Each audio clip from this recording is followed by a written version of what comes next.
Este martes, como lo mencionábamos, inician las conversaciones formales de adhesión de Ucrania y Moldavia a la Unión Europea, que presentó su solicitud justo después de que Rusia comenzara una invasión a gran escala sobre su territorio y ya ha hecho avances que allanan el camino para unirse al bloque. Y para hablar de este tema, conectamos con Nicolás Fuster, analista en política europea, máster en ciencias políticas y relaciones internacionales. Nicolás, muchas gracias por estar con nosotros en France 24. Muchas gracias a ustedes. ¿En qué etapa del proceso de adhesión se encuentra Ucrania y qué tan viable será para lograrlo en plena guerra con Rusia, crees tú? Bueno, para acceder a la Unión Europea, los estados que quieren acceder tienen que cumplir con 3 etapas. La primera es la etapa de la candidatura, que no quiere decir la apertura de las negociaciones formales. Luego está la etapa de las negociaciones formales y, en tercer lugar, la etapa de la aceptación. Estos procesos, cada uno de estos pasos puede tardar muchos años. Ucrania había presentado su candidatura, o había sido aceptada la candidatura de Ucrania por parte de la Unión Europea en 2022, y lo que pasó ahora, esta semana, bueno, ayer, sin ir más lejos, es que la Comisión Europea abrió la etapa de las negociaciones formales, ¿no?, para Ucrania y para Moldavia. ¿Cuán viable es hacer esto durante, digamos, en este momento de conflicto bélico? Bueno, los tratados europeos no impiden la posibilidad de un nuevo Estado de entrar si hay un conflicto bélico. Digamos que esto es uno de los momentos de la historia en los cuales, dada la guerra de agresión de Rusia hacia Ucrania, digamos, esto hace que Ucrania acelere o que los pasos se cumplan más rápidamente. Nicolás, ¿qué reformas ha hecho Ucrania hasta el momento y cuáles crees tú que le falta por hacer para que finalmente pueda ingresar al bloque?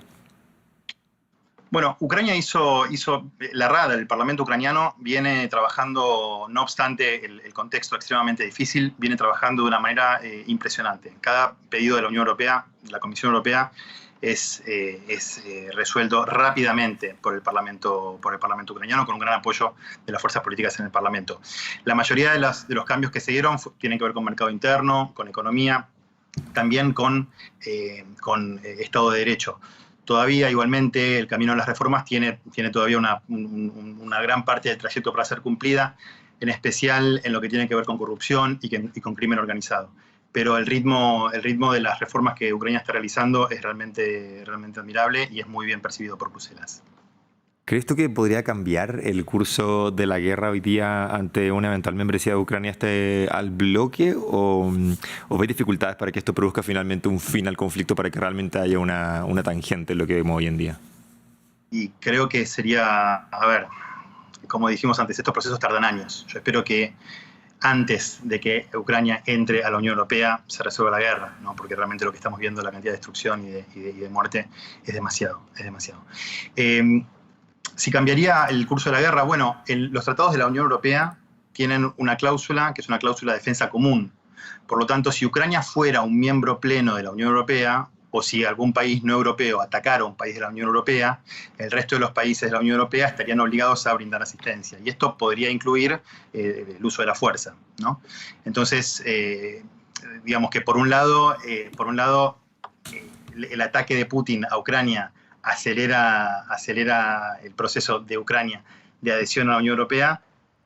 Por el otro lado, esto no es lo habitual. Ningún Estado nunca entró en la Unión Europea durante un conflicto bélico. Por el contrario, normalmente los Estados que conforman la Unión Europea lo hicieron luego de hacerse la guerra entre sí, ¿no? Entonces, yo espero, volviendo a lo que decía anteriormente, espero que esto se resuelva, que la guerra termine antes de que Ucrania se convierta en un miembro pleno de la Unión Europea. Claro que sí. Bueno, todos esperamos lo mismo. Y no solo Ucrania, sino que también Moldavia iniciaría el proceso de adhesión al bloque de la Unión Europea. ¿Qué desafíos se enfrenta específicamente este país en términos de integración a la Unión? Bueno, los dos países tienen unos niveles de corrupción todavía si bien están haciendo trabajos, pero tienen niveles de corrupción todavía muy altos. Entonces, la Unión Europea, durante las negociaciones, vuelvo a lo que decíamos anteriormente, ¿no? Durante las negociaciones formales, la Unión Europea propone una serie de legislación, y esta legislación es adoptada. Pero bueno, no es que un país adopte una legislación, entonces inmediatamente ya cumple, ¿no? Ya cumple con el pedido. Estos son procesos que son largos. En el caso de Moldavia también hay una presencia de partidos filorrusos muy importante. Entonces, las fuerzas proeuropeas vienen haciendo un equilibrio político yo creo que bastante destacable. Pero bueno, esperamos que esto continúe en el tiempo y que tanto Moldavia como Ucrania puedan convertirse en miembros de la Unión Europea. Nicolás, ¿qué papel crees tú que juega Hungría dentro de todas estas negociaciones? Recordemos que, bueno, era quien finalmente se oponía al inicio de estas negociaciones. La Unión Europea, los 26 países restantes tuvieron que convencer de manera bien ingeniosa a Hungría.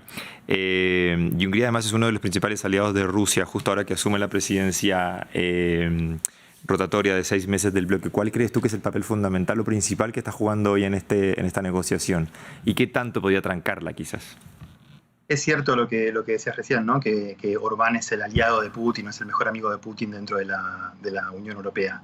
La verdad es que Hungría no está bloqueando la ayuda a Ucrania. Lo que está haciendo es aprovechando para negociar de una manera quizás un poco ética, podríamos decir. Algunos dicen que chantajea, ¿no?, a la Comisión Europea, usando, entre comillas, ¿no?, metafóricamente de rehén Ucrania, ¿no? Entonces, hasta ahora mediante el mecanismo de unanimidad que requiere que todos los países, los 27 países de la Unión Europea, por ejemplo, acepten que las negociaciones comiencen con Ucrania, Hungría no se opone a esto. Hungría lo que hace es subir muchísimo el precio y pedir que a cambio del apoyo húngaro haya, por ejemplo, recuerdo una cosa que en Bruselas fue muy importante, la quita de infracciones respecto de temas como, por ejemplo, el Estado de Derecho, que en un momento normal la Comisión Europea no habría quitado, o sea, habría multado a Budapest por lo que está haciendo con el Estado de Derecho, y en cambio en este momento Orbán juega con esto, ¿no? Entonces dice, bueno, a cambio del apoyo a Ucrania, quítenme infracciones, ¿no? Entonces sí, es verdad que Orbán lo que está haciendo es socavando los principios fundamentales de la Unión Europea, que son los principios de Estado de Derecho, los principios de las libertades fundamentales y demás. Yo creo que la presidencia, que en este momento, como vos decías, que la presidencia rotatoria de la Unión Europea le va a tocar a Hungría en la segunda mitad del año, creo que probablemente lo que Hungría va a hacer es tratar de demorar o tratar de, insisto, subir mucho el precio político para dar el apoyo, pero creo que con la presión que hay sería extremadamente difícil que realmente Hungría, no obstante Hungría diga que apoyan a Ucrania, bueno, que aprueban, digamos, la ayuda a Ucrania porque van a poder vetarlo en un segundo momento. Creo que, de nuevo, lo que está pasando en este momento es que no es que Orbán bloquea, sino que se aprovecha de la situación para obtener un consenso, un rédito político, mejor dicho. Clarísima entonces tu respuesta. Habrá que esperar para ver cómo se desenlaza este largo proceso que tenemos por delante. Nicolás Fuster, analista en política europea, máster en ciencias políticas y relaciones internacionales. Gracias por estar en France 24.